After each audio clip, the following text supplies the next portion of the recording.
देखिए question number 2 क्या दिया है कि if an opaque object on the path of light becomes very small, मतलब अगर कोई अपारदर्शी वस्तु ओपेक ऑब्जेक्ट, जैसे ये कोई आपके पास मान लीजिए ओपेक ऑब्जेक्ट है। ओपेक ऑब्जेक्ट का मतलब जिसके अंदर से लाइट जाएगा नहीं। तो अगर कोई बहुत छोटा ओपेक ऑब्जेक्ट लाइट का रास्ता में रखा हुआ है, जैसे यहां से अगर रे ऑफ लाइट आएगा और अगर ये कोई बहुत छोटा सा ओपेक ऑब्जेक्ट है तो लाइट क्या होगा, इसके किनारे से हल्का सा मुड़ जाएगा। ऐसा वही लिखता है कि if an opaque object on the path of light becomes very small, अगर लाइट का रास्ता में बहुत छोटा सा कोई ओपेक ऑब्जेक्ट रखा हुआ है, light has a tendency to bend around it and not walk in a straight line, an effect known as what. तो अगर कोई ओपेक ऑब्जेक्ट लाइट का रास्ता में रखा हुआ है और ओपेक ऑब्जेक्ट कैसा होना चाहिए, बहुत छोटा होना चाहिए, तो लाइट का जो प्रॉपर्टी स्ट्रेट लाइन में जाने का है वो वायलेट हो जाता है। मतलब लाइट एक ही मीडियम में ओपेक ऑब्जेक्ट का किनारे से हल्का सा मुड़ जाती है। लाइट स्ट्रेट लाइन में नहीं चलती है, हल्का सा किनारे से मुड़ जाती है। इस इफेक्ट को क्या बोलते हैं? तो इस इफेक्ट को आप लोग को जब हम पढ़ाए थे तब समझाए थे। इस इफेक्ट को हम लोग बोलते हैं diffraction of light. This effect is known as diffraction of light. तो what is diffraction of light? अगर एग्जाम में क्वेश्चन आएगा तो क्या बताइएगा कि अगर लाइट का रास्ता में कोई ओपेक ऑब्जेक्ट, कोई छोटा सा ओपेक ऑब्जेक्ट रहेगा तो लाइट स्ट्रेट लाइन पाथ में ना ट्रेवल करके उस ओपेक ऑब्जेक्ट का जो किनारे वाला सरफेस है उससे हल्का सा मुड़ जाएगा।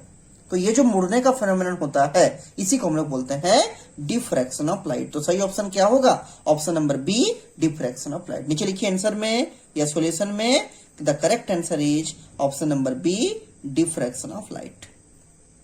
diffraction of light. ठीक है। अच्छा, यहाँ पर दो टर्म और भी आया है आपका, देखिए एक को बोलते हैं रिफ्लेक्शन, एक को बोलते हैं रिफ्रैक्शन। तो आप लोग जानते होंगे पहले से, तो हम देखिए फिर भी समझा देते हैं कि रिफ्लेक्शन ऑफ लाइट का मतलब क्या, कि अगर मान लीजिए कोई आपके पास पॉलिश्ड सरफेस है, जैसे अगर ये कोई मिरर है आपके सामने, तो लाइट का वो फेनोमेनन जिससे कि जब कोई रे ऑफ लाइट इस पॉलिश्ड सरफेस पे आकर टकराएगा और टकराने के बाद अगर वापस उसी मीडियम में लौट के चला जाती है, तो ये जो फेनोमेनन होगा इसको हम लोग बोलेंगे रिफ्लेक्शन ऑफ लाइट। तो what is reflection of light?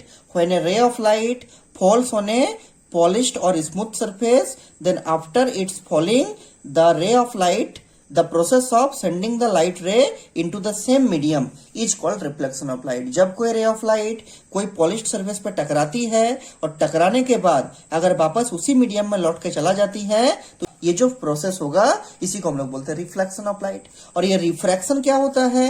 तो रिफ्रैक्शन तभी होगा जब आपका लाइट एक मीडियम से दूसरा मीडियम में ट्रेवल करेगी।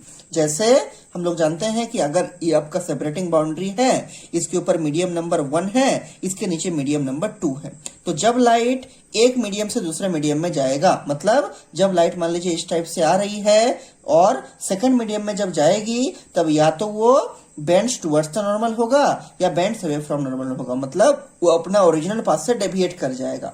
इसका ओरिजिनल रास्ता ऐसा होना चाहिए था, तो इस रास्ता में न जाके या तो नॉर्मल से दूर जाएगा या नॉर्मल के तरफ आएगा। ये जो फेनोमेनन होता है इसको बोलते हैं रिफ्रैक्शन ऑफ लाइट। ये आप लोग को हम डिटेल में समझाए थे क्लास में, ठीक है। तो रिफ्लेक्शन का मतलब क्या, कि जब रे ऑफ लाइट कोई पॉलिश्ड सरफेस पे आकर टकराएगी और टकराने के बाद जब वो वापस उसी मीडियम में लौट के चला जाएगा, तब उसको हम लोग बोलते हैं रिफ्लेक्शन ऑफ लाइट। और रिफ्रैक्शन ऑफ लाइट का मतलब क्या होता है, कि जब लाइट एक मीडियम से दूसरे मीडियम में जाती है और अपना ओरिजिनल पाथ से डेविएट हो जाती है, या वह नॉर्मल की तरफ मुड़ती है या फिर नॉर्मल से दूर जाती है, तो ये जो फेनोमेनन होता है उसी को हम लोग बोलते हैं रिफ्रैक्शन ऑफ लाइट।